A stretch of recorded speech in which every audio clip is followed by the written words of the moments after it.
ਤੁਸੀਂ ਸਿਰਫ ਮਨੀ ਗੱਲ ਕੰਪਲੀਟ ਹੋਣ ਦਿਓ 35,000 ਰੁਪਏ ਨਾਲ ਤੂੰ ਬੱਕਰਾ ਜਿਸ ਟਾਈਮ ਤੁਸੀਂ ਇਤਨੀ ਮਿਹਨਤ ਕਰਕੇ ਆ ਕੇ ਤੁਸੀਂ ਉਸਾ ਸੇਲ ਕਰਨ ਨੂੰ ਕਿਤਨਾ ਨਵੇਕਵੀਂ ਇੱਕ ਸਾਈ ਲੋਕ ਬੱਕਰਾ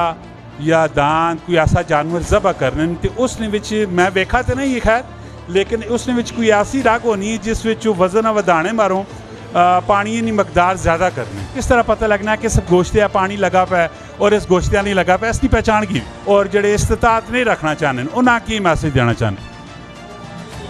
जोड़े गोश्त नहीं इस्तात नहीं रखने जोड़े नहीं खा सकते उन्हें की मैसेज देना चाहते वो गरीब आदमी है गला करसा खरिया साहब सचिया ते सुचिया अस्सलाम वालेकुम मेरा नाम है कामरान अहमद जैसा कि आपको पता है रोज़ाना नई नई वीडियो के साथ आपके पास हाजिर होते रहते हैं गोश्त हर बंदे का खाने का दिल करता है कभी छोटा दिल करता है कभी मोटा दिल करता है अभी एक ऐसी शॉप में मौजूद हूँ माशाल्लाह बहुत ही प्यारे किस्म का इनका सेटअप बना हुआ है और जो शॉपकीपर है इनको कसाई भी बोला जाता है और इनसे पूछते हैं कि आजकल इनके रेट क्या हैं और काम धंधा इनका कैसा है जी अस्सलाम वालेकुम वालेकुम सलाम जी भाई ना की वे मेरा नाम इरफान कुरैशी है जी इरफान साहब मां दसो कि काम धंधा के जब है आजकल पहले सर जी काफ़ी बेहतर है जिस आजकल काफ़ी महंगाई हो गई है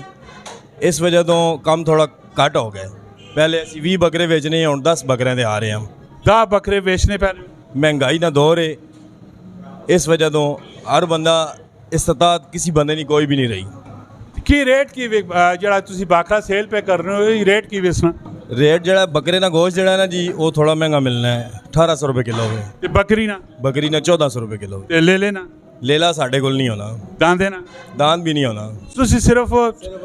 ਮਨੀ ਗੱਲ ਕੰਪਲੀਟ ਹੋਣ ਦਿਓ ਸਿਰਫ ਤੁਸੀਂ ਬੱਕਰੇ ਹੀ ਨਾ ਵੇਚਣੇ ਪੈਣੇ ਜੀ ਸਿਰਫ ਬੱਕਰੇ ਹੀ ਨਾ ਗੋਸ਼ਤ ਵੇਚਦੇ ਹਾਂ ਤੇ ਇਸ ਦੁਕਾਨਾਂ 'ਚ ਤੁਸੀਂ ਨੇ ਕਿੰਨੇ ਕੁਝ ਮੁਲਾਜ਼ਮ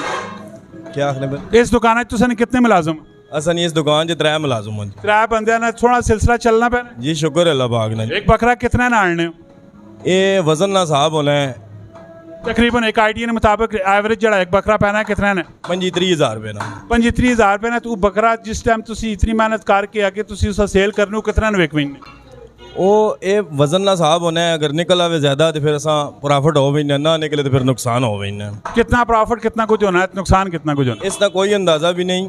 ये सारा कुछ विच मिला के हर शय विच पाने इस वजह तो समझ नहीं आनी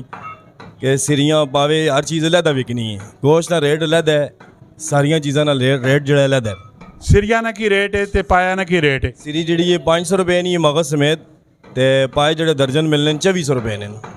ਅੱਛਾ ਪਾਏ ਜਿਹੜੇ ਸਾਫ਼ ਤੁਸੀਂ ਕਰਨੇ ਹੋ ਸਾਫ਼ ਕਿਸ ਤਰ੍ਹਾਂ ਕਰਨੇ ਹੋਣੇ ਇਹ ਗਰਮ ਪਾਣੀ 'ਚ ਸਾਫ਼ ਕਰਨੇ ਨੇ ਗਰਮ ਪਾਣੀ 'ਚ ਪਾ ਸੱਟਨੇ ਹੋ ਫਿਰ ਇਹ ਬਿਲਕੁਲ ਸਾਫ਼ ਸ਼ਫਾਫ ਇਤਨੇ ਮਜ਼ੇ ਨੇ ਹੋਏ ਪਏ ਹੋਣੇ ਇਹ ਫਿਰ ਇਸ ਛੋਟੇ ਛੋਟੇ ਵਾਲ ਰਹਿ ਵੇ ਨਾ ਜੀ ਨਾ ਛੁਰੀ ਮਾਰਨੇ ਨਾ ਤੇ ਫਿਰ ਚੋਲੇ ਦੇ ਨਾਲ ਸਾੜ ਲੈਣ ਤੇ ਖਤਮ ਹੋ ਵੇ ਨੇ ਵਾਲ ਅੱਛਾ ਤੇ ਹੋਰ ਇਸ ਤੋਂ ਇਲਾਵਾ ਜਿਹੜੇ ਗੋਸ਼ਤ ਦੇ ਸ਼ੌਕੀਨ ਹੋਣ ਜਿਹੜੇ ਗੋਸ਼ਤ ਖਾਣਾ ਚਾਹੁੰਦੇ ਨੇ ਔਰ ਜਿਹੜੇ ਇਸਤਤਾਤ ਨਹੀਂ ਰੱਖਣਾ ਚਾਹੁੰਦੇ ਉਹਨਾਂ ਕੀ ਮੈਸੇਜ ਦੇਣਾ ਚਾਹੁੰਦੇ ਜਿਹੜੇ ਗੋਸ਼ਤ ਨਹੀਂ ਇਸਤਤਾਤ ਨਹੀਂ ਰੱਖਣੇ ਜਿਹੜੇ ਨਹੀਂ ਖਾ ਸਕਦੇ ਉਹਨਾਂ ਕੀ ਮੈਸੇਜ ਦੇਣਾ ਚਾਹੁੰਦੇ ਉਹ ਗਰੀਬ ਆਦਮੀ ਹੈ ਉਹ ਕਿਤੋਂ ਕਾਸੀ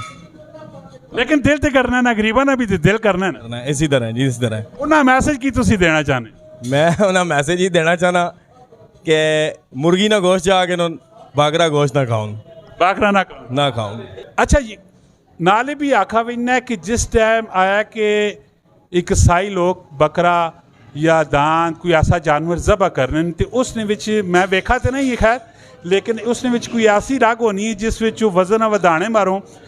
पानी की मकदार ज़्यादा करने वो पानी विच पा देने तो उसका वज़न जड़ा वध विनना इसने विच कितनी कुछ सदाकत है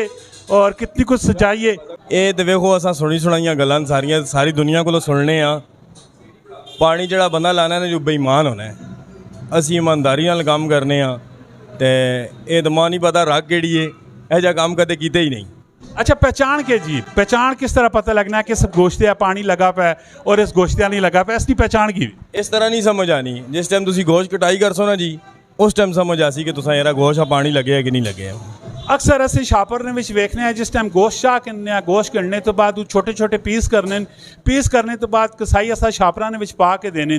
ते फिक्स 4-5 मिनटा तो बाद एक ही कोने ने वेखसो तो पानी तुसा नज़र आना पैना होना है वो फिर समझ चलो कि इस गोश्त नाल की कुछ होया पै माशाअल्लाह जी बहुत ही प्यारिया गप्पा शप्पा इन्हां नाल लगियां इसी तरह इनफॉर्मेटिव दिलचस्प वीडियो मेरे वास्ते चैनल लाइक करो सबसक्राइब करो और कमेंट सैक्शन में तुसी अपनी राय भी जरूर देना है मिलना नेक्स्ट वीडियो च फी अमान अल्लाह।